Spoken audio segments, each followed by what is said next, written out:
Très bien. Comment compléter le catalogue et les statistiques dans Minecraft avec Starcatcher? Et le grand objectif de Starcatcher est de compléter la collection et Rocker et Records. Il y a plus de 90 poissons à capturer et à enregistrer dans ton catalogue. Chaque poisson a sa propre description et le mode garde des stats de chaque poisson pour ton registre. De plus, les poissons ont une taille et un poids unique par espèce, consultable dans le livre du mode. Voyons, il y a beaucoup de poissons qu'on trouvera selon le terrain, d'accord? C'est-à-dire, on devra peut-être pêcher dans la lave, d'accord? Et utiliser le crochet de Crystal Hook, d'accord? Donc, c'est important de garder ça à l'esprit. On a aussi différents appâts, d'accord? Que je vais vous montrer maintenant, je ne vous en ai pas parlé. Bon, et on a la roue des réglages, hein? Intéressant. Je ne sais pas si... Non, ça semble inutile. Je ne sais pas si je peux le placer. Non, ça ne sert pas à grand-chose, mais voilà. D'accord? On a ces appâts. Je ne sais pas s'il y en a d'autres. Non. D'accord? Ces appâts peuvent être fabriqués. D'accord? Voilà. L'autre de Lush se fait ainsi. Le livre mousseux, je comprends que tu l'obtiens. Le Skulk se fait comme ça. Dripstone.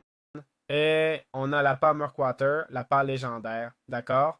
On peut le faire avec une pomme dorée ou avec une super enchantée pour en obtenir 64. Et puis l'appât météorologique, d'accord? Alors, que fait l'appât de Sherry? Il dit un appât fait de pétales roses que le poisson cerise commun adore. Ensuite, il y a l'appât Lush. Il dit fait pour les insectes de mousse qui sont attirés par les poissons vivant dans les grottes luxuriantes, donc on peut y pêcher aussi.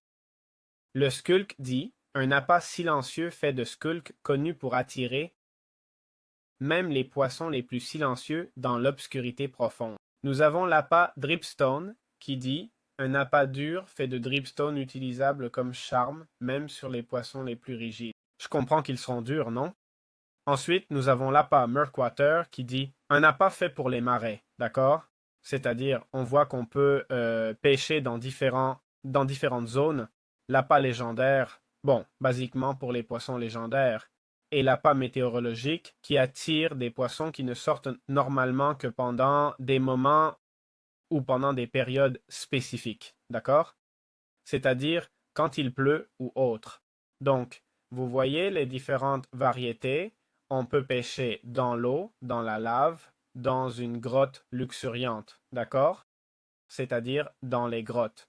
On peut pêcher dans un marais quand il pleut ou pendant une tempête.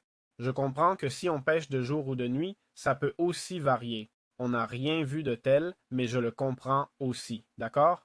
C'est-à-dire, il y a tellement de choses qui changent qu'à la fin, regarde aussi l'élévation, d'accord? La hauteur à laquelle on pêche.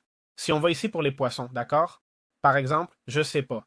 Il me manque celui-ci, celui-là. Bizarre, non? Là, c'est écrit. Dimension, Elend. Biome, aucune spécification. D'accord. On va aller à celui-ci. Voyons, prenons-en un qui a des spécifications. Regarde celui-là. Dimension, Overworld, Biome, marécage. L'appât dont j'ai besoin est le Murkwater Bait. Météo, clair, d'accord? Pas de pluie ni rien. La nuit est, au-dessus de 50. Fluide, eau. Donc, il nous donne les spécifications pour pêcher tous les poissons. Franchement, si vous aimez la pêche, ce mode est incroyable. Je le dis comme ça. Le simple fait de collectionner les poissons me paraît incroyable.